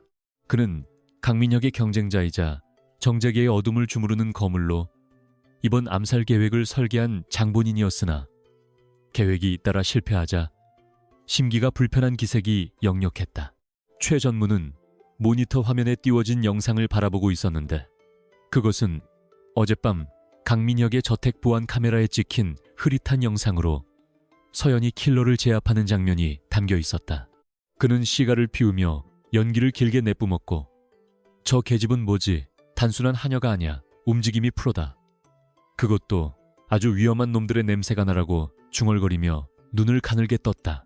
최 전무의 곁에 서 있던 비서는 당황하며 신원을 파악 중이지만 데이터가 존재하지 않거나 조작된 것 같습니다. 유령 같은 여자입니다 라고 보고하며 고개를 숙였다. 최 전무는 책상을 손가락으로 두드리며 생각에 잠겼고 이내 입가에 잔인한 미소를 지으며 유령이라 재미있군. 강민혁이 숨겨둔 비밀. 병기인지 아니면 우연히 굴러들어온 돌인지는 모르겠지만 계획을 수정해야겠어 라고 말했다. 그는 강민혁을 제거하기 위해서는 먼저 저 성가신 방패를 치워야 한다는 결론을 내렸고 즉시 자신의 사설부대에게 새로운 명령을 하달했다. 목표 변경. 1순위는 강민혁이 아니다. 적의 집을 먼저 처리해라. 놈의 손발을 자르고 난 뒤에 천천히 숨통을 끊어주마라는 그의 명령은 차갑고도 단호했다. 다시 저택으로 돌아와 서연은 기절한 척후병을 지하실 창고에 감금하고 단단히 결박한 뒤 거친 숨을 몰아쉬며 주방 식탁에 앉아 있었다. 그녀는 이제 선택의 여지가 없음을 깨달았고 자신이 민혁을 떠나면 그는 즉시 죽게 될 것이며 자신 또한 끝까지 추적당해 비참한 최후를 맞이하게 될 것임을 알고 있었다. 서연은 떨리는 손으로 물 한 잔을 마시며 마음을 진정시켰고 거울 속에 비친 자신의 얼굴을 바라보며 이제는 하녀 한서연의 가면을 벗고 다시 고스트로 돌아가야 할 때임을 직감했다. 그녀는 머리를 질끈 동여매고 눈빛을 바꿨는데 그 눈빛에는 더 이상 두려움이나 망설임은 없고 오직 적을 섬멸하겠다는 차가운 결의만이 감돌았다. 그 시각 강민혁은 회사 집무실에서 불안에 떨며 업무를 보고 있었지만 머릿속은 온통 집안에 있는 정체불명의 하녀 생각으로 가득 차 있었다. 그는 비서실장에게 보안팀을 증원하라고 소리치면서도 정작 가장 중요한 정보는 아무에게도 공유하지 않았는데 그것은 서연의 존재 자체가 그에게는 양날의 검이었기 때문이었다. 민혁은 책상 서랍에서 권총 한 자루를 꺼내 만지작거리며 자신이 지금 누구를 더 두려워해야 하는지 혼란스러워했다. 자신을 죽이러 오는 외부의 적들인지 아니면 자신의 곁에서 숨죽이고 있는 저 침묵의 하녀인지 판단이 서지 않았지만 한 가지 확실한 것은 오늘 밤 집에 돌아가는 길이 지옥길처럼 느껴진다는 사실이었다. 저녁이 되고 어둠이 깔리자 저택 주변의 숲속에서는 수십 명의 무장 괴한들이 은밀하게 포위망을 좁혀오고 있었고 그들의 장비와 움직임은 어제의 킬러들과는 비교도 안 될 정도로 조직적이었다. 서연은 저택의 모든 불을 끄고 어둠 속에서 야간 투시경 대신 자신의 청각과 육감을 곤두세운 채 적들의 접근을 감지하고 있었다. 그녀는 민혁이 퇴근하여 돌아오기 전에 이들을 처리하거나 혹은 민혁을 안전하게 빼돌릴 루트를 확보해야 했기에 1분 1초가 급박했다. 서연은 주방에서 챙긴 칼들과 창고에서 찾아낸 공구들을 이용하여 저택 곳곳에 부비 트랩을 설치하기 시작했고 아름답던 대저택은 순식간에 살벌한 요새로 변모해가고 있었다. 퇴근길 차 안에 있던 민혁은 갑자기 걸려온 발신자 제한 표시에 전화를 받았고 수화기 너머에서는 기계적으로 변조된 목소리가 흘러나왔다. 강 회장님 댁에 있는 귀여운 강아지가 주인을 잘 지킬 수 있을지 모르겠군요. 지금 당장 집으로 가지 않으면 당신의 소중한 안식처가 불타오르는 꼴을 보게 될 겁니다. 라는 협박에 민혁은 사색이 되었다. 그는 운전기사에게 당장 집으로 가라고 고함을 질렀고 차는 빗길을 미친 듯이 질주하기 시작했다. 민혁은 서연이 걱정되는 것인지 아니면 자신의 목숨이 걱정되는 것인지 분간할 수 없었지만 본능적으로 그녀가 없으면 자신은 끝장이라는 생각에 공포에 사로잡혔다. 저택에 먼저 도착한 적들은 서연이 설치해둔 첫 번째 함정을 건드렸고 현관 입구에서 작은 폭발음과 함께 연막탄이 터지며 시야가 차단되었다. 당황한 적들이 우왕좌왕하는 사이 서연은 2층 난간에서 뛰어내리며 선두에 선 적의 목덜미를 가격하여 기절시키고 그의 품에서 소총을 탈취했다. 총을 쥔 서연의 자세는 완벽했고 탄창을 확인하는 손놀림은 기계처럼 정확했으며 그녀는 망설임 없이 다음 적을 향해 방아쇠를 당기지 않고 개머리판으로 턱을 부셔버렸다. 총성을 내면 위치가 발각될 것을 우려한 그녀는 철저하게 근접 전투와 소음 제압 방식을 택했고 어둠은 그녀에게 있어 가장 강력한 아군이었다. 하지만 적들의 숫자는 너무 많았고 그들은 서연이 혼자라는 것을 간파하고 포위망을 좁히며 압박해 들어왔는데 그들의 리더는 무전을 통해 생포할 필요 없다. 발견 즉시 사살하라고 명령했다. 서연은 복도 끝방으로 몸을 피하며 왼쪽 어깨에 스치는 총탄의 고통을 참아내야 했고 피가 흘러 유니폼을 적셨지만 그녀는 멈추지 않았다. 그녀는 방 안에 있는 옷장 속 비밀 통로를 통해 이동하며 적들을 교란시켰고 적들은 유령처럼 나타났다 사라지는 그녀의 게릴라 전술에 하나둘씩 쓰러져 갔다. 서연은 자신이 과거의 악몽과 싸우고 있는 것인지 현재의 적과 싸우고 있는 것인지 혼미해지는 정신을 붙잡으며 오직 생존 본능 하나로 버티고 있었다. 그때 민혁의 차가 저택 정문을 부수고 들어와 마당에 멈춰섰고 민혁은 차에서 내리지 못한 채 공포에 질려 집안에서 들려오는 비명소리와 타격음을 듣고 있었다. 적들 중 일부가 민혁의 차를 발견하고 그쪽으로 달려가기 시작하자 서연은 2층 창문에서 그 광경을 목격하고 눈을 크게 떴다. 그녀는 자신의 안위보다 민혁이 잡히는 것을 막아야 한다는 판단하에 창문을 깨고 밖으로 몸을 날려 배수관을 타고 순식간에 지상으로 내려왔다. 서연은 빗속을 뚫고 달려가 민혁의 차를 에워싸려는 적들의 뒤를 덮쳤고 양손에 쥔 단검으로 그들의 아킬레스건과 허벅지를 베며 무력화시켰다. 민혁은 차창 너머로 피투성이가 된 채 빗속에서 춤을 추듯 적들을 베어 넘기는 서연의 모습을 보며 경외심과 공포를 동시에 느꼈다. 그녀는 더 이상 자신이 알던 얌전한 하녀가 아니었고 지옥에서 돌아온 복수의 화신처럼 보였지만 그 모습이 묘하게 성스럽게까지 느껴졌다. 서연은 마지막 남은 적을 발차기로 날려버린 뒤 민혁의 차문을 열고 그를 끄집어내어 안전한 곳으로 이동시키려 했다. 하지만 숲속 어딘가에서 날아온 저격용 탄환이 서연의 발치에 박히며 튀어올랐고 두 사람은 황급히 차 뒤로 몸을 숨겨야 했다. 서연은 민혁의 얼굴을 감싸쥐고 눈을 맞추며 진정하라는 신호를 보냈고 민혁은 그녀의 피 묻은 손길에서 아이러니하게도 따뜻한 온기를 느꼈다.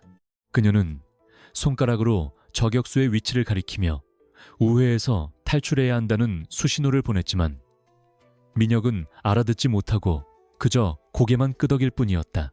서연은 답답함을 삼키며 민혁의 손을 잡고 빗발치는 총알을 피해 저택의 뒷마당에 있는 오래된 온실 쪽으로 달리기 시작했다. 이제 두 사람은 사냥꾼과 사냥감의 관계가 아니라 생사를 함께하는 운명 공동체가 되어 어둠 속을 질주하고 있었다. 유리로 된 온실 천장이 저격수의 총탄에 맞아 산산조각이 나며 비오듯 쏟아지는 유리 파편들이 두 사람의 머리 위로 위협적으로 낙하하고 있었지만 서연은 민혁의 머리를 자신의 재킷으로 감싸 보호하며 식물 진열대 밑으로 신속하게 몸을 숨겼다. 밖에서는 빗소리와 함께 적들의 발자국 소리가 점점 가까워지고 있었고 저격수는 온실 내부의 움직임을 포착하기 위해 주기적으로 위협 사격을 가하며 그들을 도간에 든 쥐꼴로 만들고 있었다. 민혁은 공포에 질려 거친 숨을 몰아쉬며 서연의 옷자락을 꽉 움켜쥐고 있었는데 그의 눈동자는 초점을 잃고 흔들리고 있어 자칫하면 패닉 상태에 빠져 소리를 지르거나 돌발, 행동을 할 위험이 커 보였다. 서연은 그의 입을 단호하게 틀어막고 눈을 똑바로 응시하며 진정하라는 무언의 압박을 가했고 그녀의 차분하고 냉철한 눈빛은 민혁에게 기이한 안도감을 주어 그가 이성을 되찾게 도왔다. 서연은 주변을 빠르게 스캔하며 탈출구를 모색했는데 온실 구석에 쌓여있는 비료 포대와 살충제 그리고 정원 관리용 도구들이 그녀의 눈에 들어오자 즉시 머릿속으로 급조 폭발물을 제조하는 공식을 떠올렸다. 그녀는 민혁에게 바닥을 기어서 온실의 반대편 출구로 이동하라는 신호를 보낸 뒤 자신은 위험을 무릅쓰고 약품들이 있는 선반 쪽으로 포복하여 이동하기 시작했다. 적들이 온실 문을 부수고 진입하려는 순간 서연은 가연성 살충제 캔에 불을 붙여 비료 포대 더미 속으로 던져 넣었고 곧이어 귀를 찢는 듯한 폭발음과 함께 거대한 화염과 연기가 치솟아 올랐다. 폭발의 충격으로 온실에 남은 유리창들이 모두 터져나갔고 적들은 예상치 못한 반격에 당황하여 대열이 무너지고 시야가 차단되는 혼란에 빠졌다. 자욱한 연기와 화염이 적들의 시야를 가리는 틈을 타 서연은 민혁을 이끌고 온실 뒷문으로 빠져나와 숲길을 가로질러 저택 부지 외곽에 위치한 폐공장 지대로 내달리기 시작했다.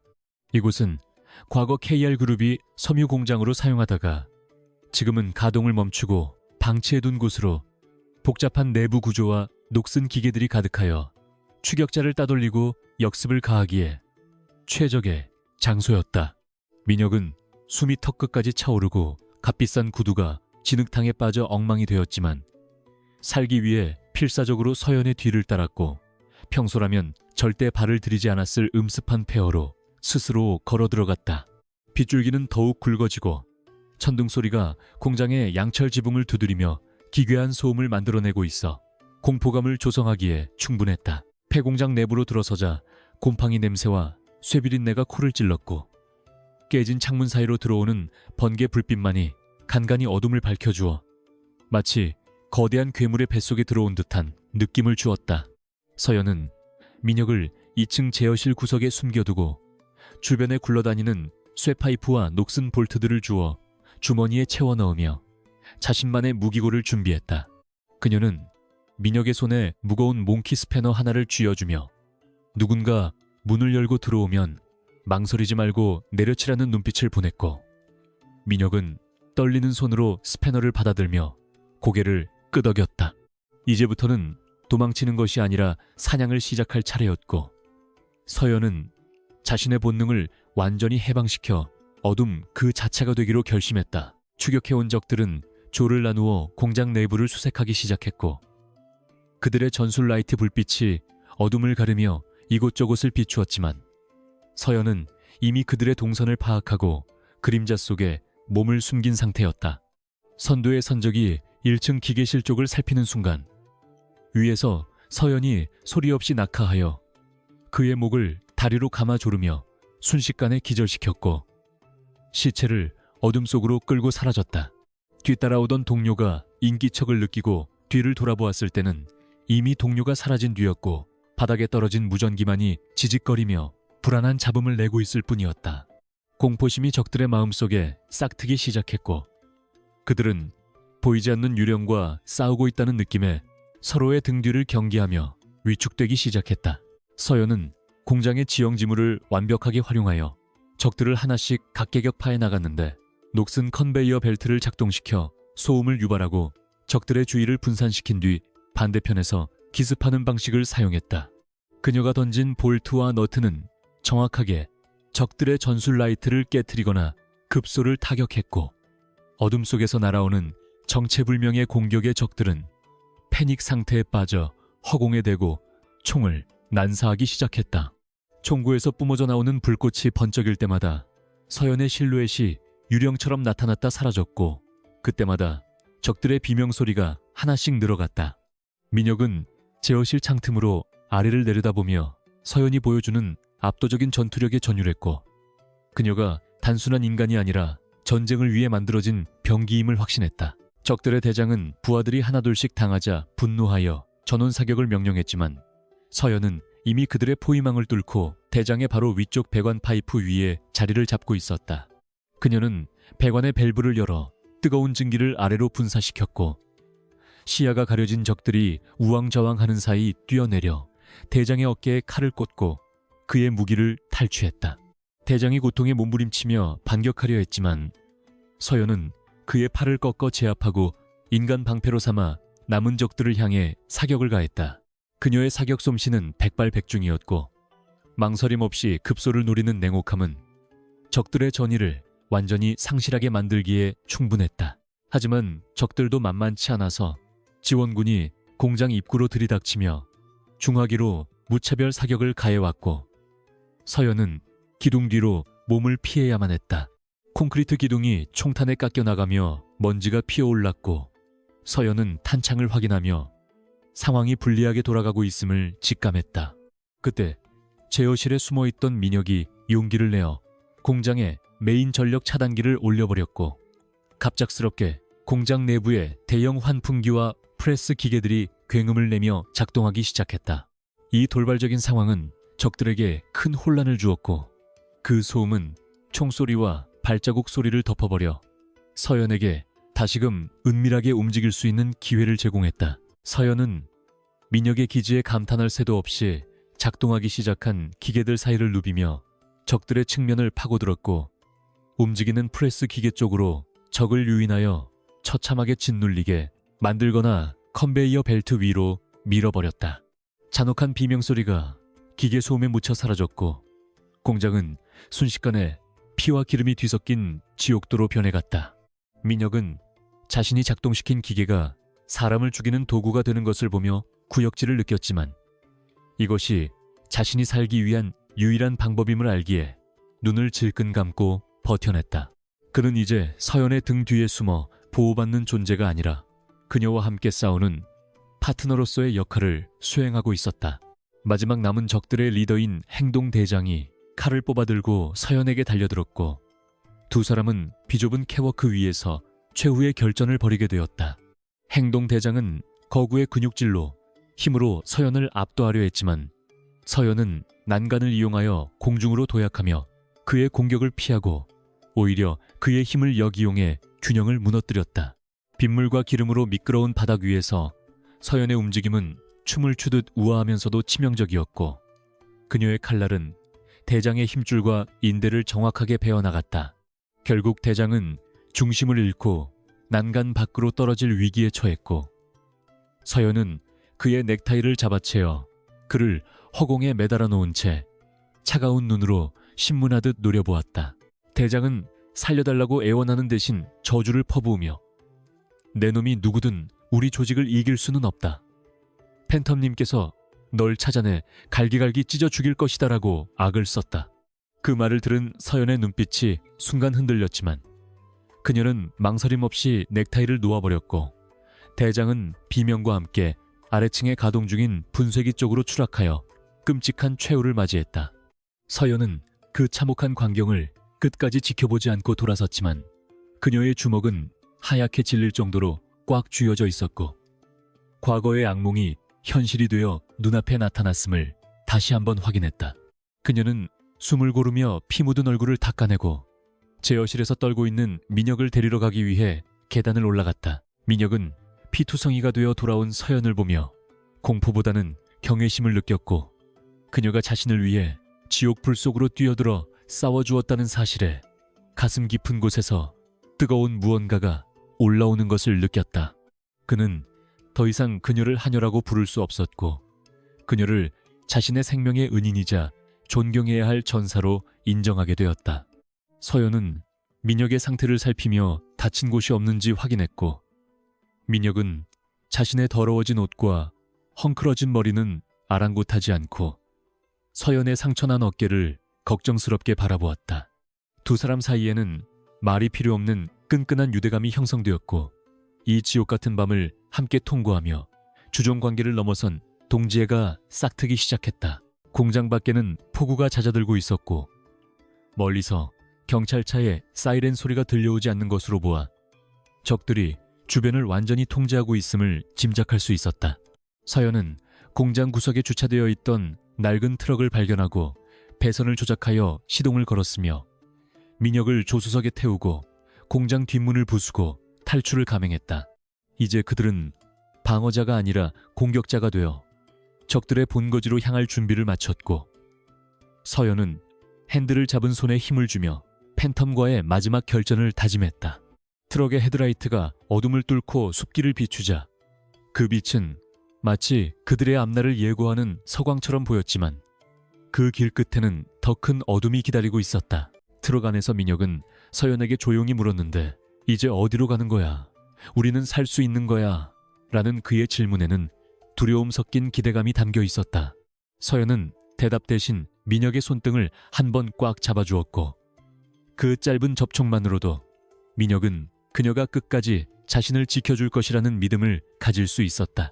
그녀는 차를 돌려 산길을 내려가며 적들이 예상하지 못한 곳, 즉 그들의 심장부로 파고들 계획을 세우고 있었다. 사냥감이 사냥꾼의 목을 물어뜯으러가는 역전의 드라마가 이제 막 클라이맥스를 향해 달려가고 있었다.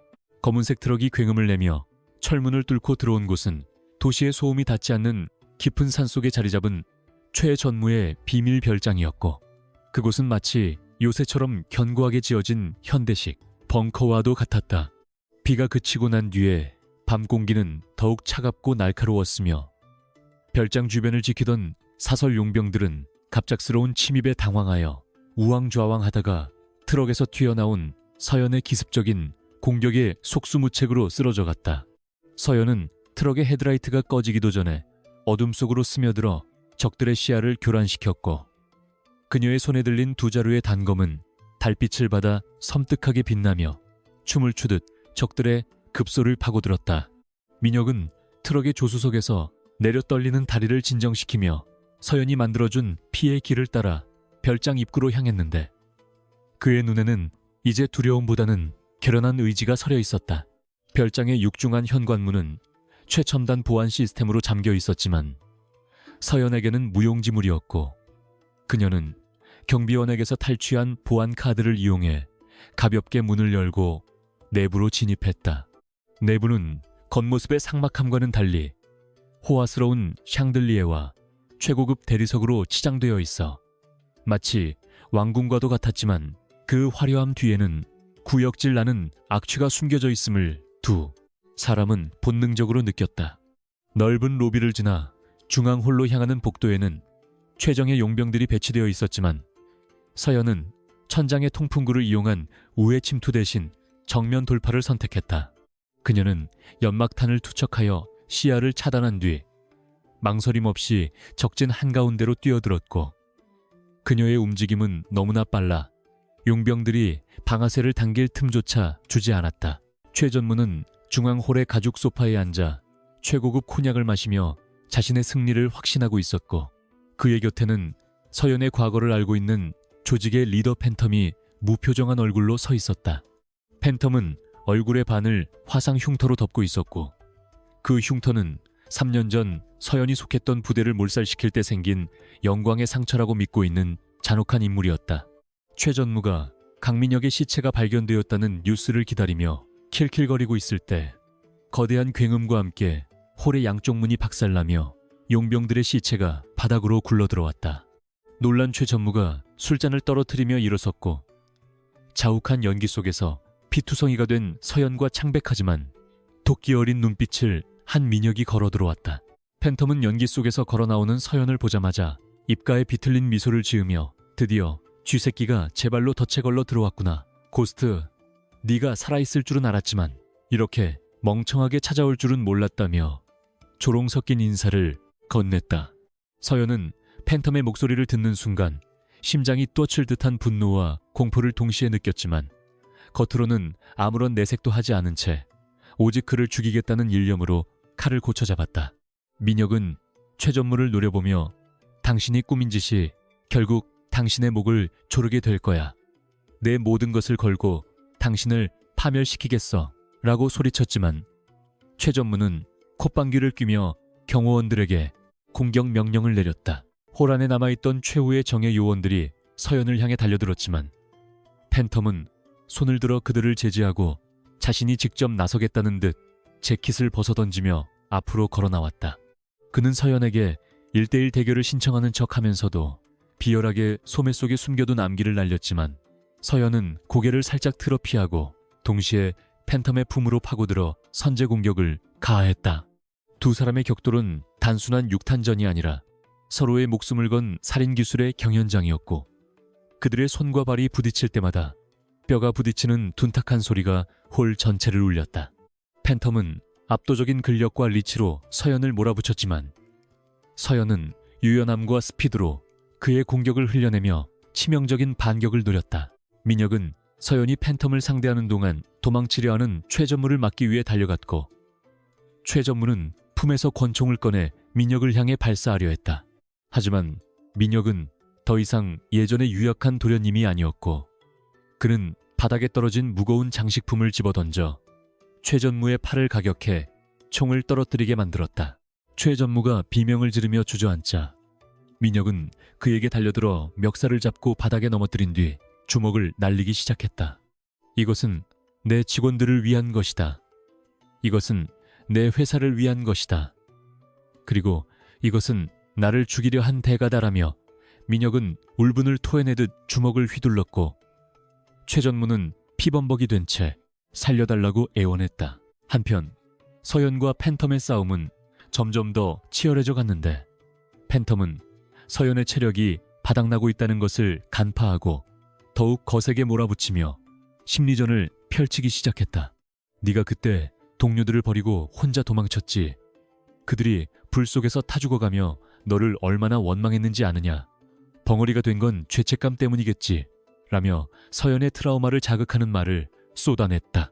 서연은 그 말에 순간적으로 동작이 둔해졌고 그 틈을 놓치지 않은 팬텀의 발차기가 그녀의 복부에 정확하게 꽂히며 서연은 뒤로 날아가 벽에 처박혔다. 입에서 피를 토하며 쓰러진 서연을 보며 팬텀은 광소하며 다가왔고 이제 내 동료들 곁으로 보내주마라며 최후의 일격을 준비했다. 바닥에 쓰러진 서연의 눈앞이 흐릿해지며 3년 전의 지옥 같았던 화재 현장이 환영처럼 떠올랐고 동료들의 비명소리가 귓가를 때리는 듯했다. 하지만 그녀는 그 환영 속에서 죽어가던 팀장이 마지막으로 남긴 눈빛을 기억해냈는데 그것은 원망이 아니라 반드시 살아남아 악을 처단해달라는 간절한 부탁이었다. 서연은 흔들리는 정신을 부여잡고 바닥을 짚으며 일어섰고 그녀의 눈빛은 절망이 아닌 더욱 차가운 살기로 불타오르기 시작했다.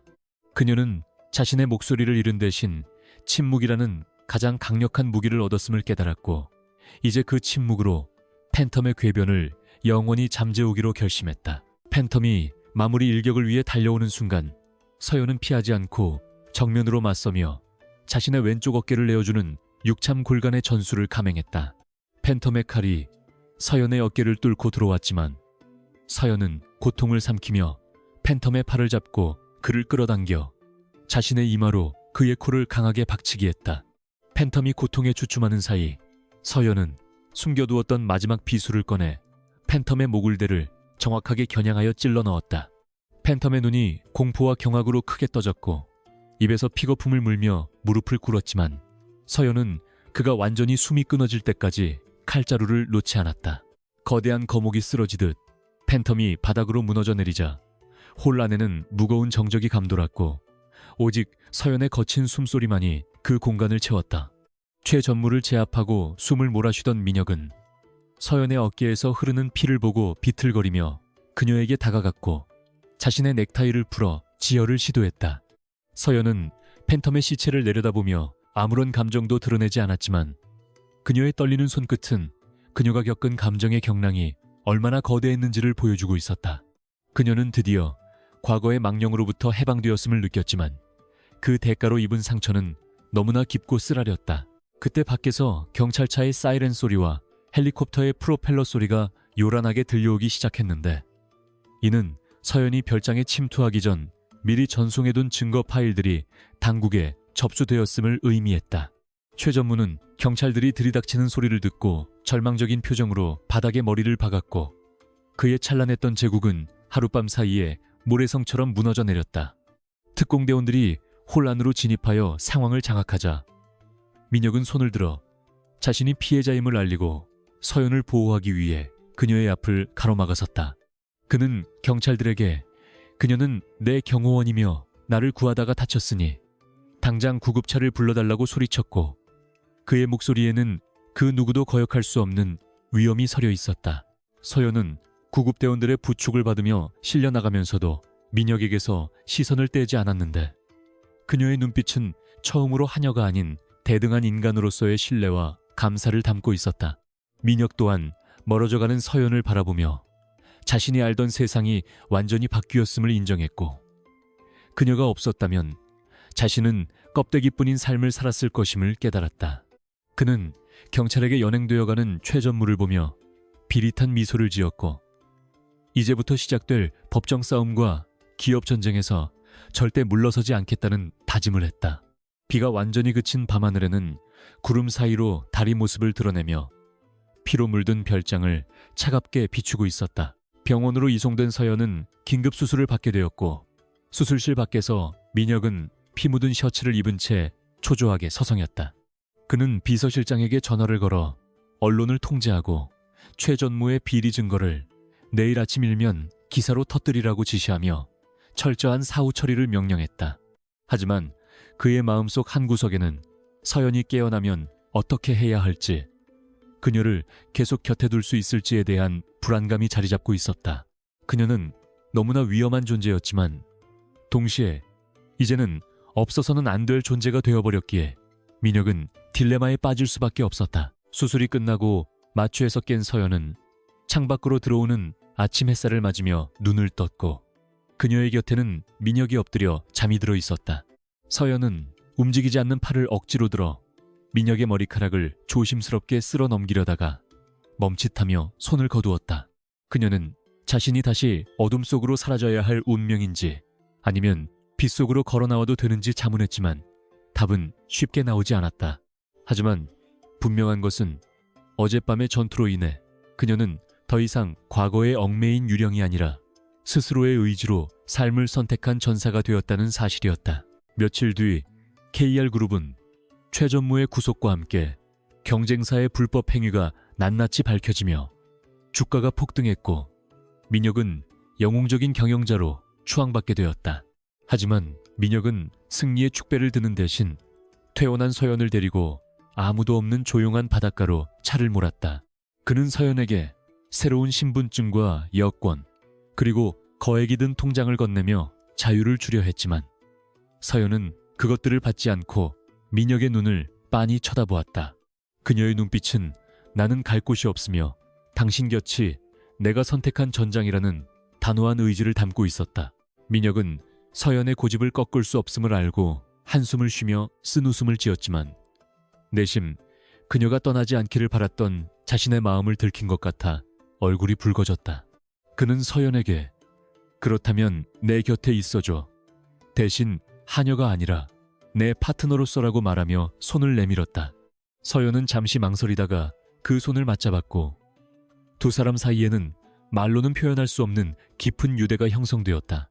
파도가 부서지는 소리를 배경으로 두 사람은 나란히 서서 수평선을 바라보았고 그들의 앞날에는 여전히 거친 파도가 기다리고 있겠지만 이제는 두렵지 않았다.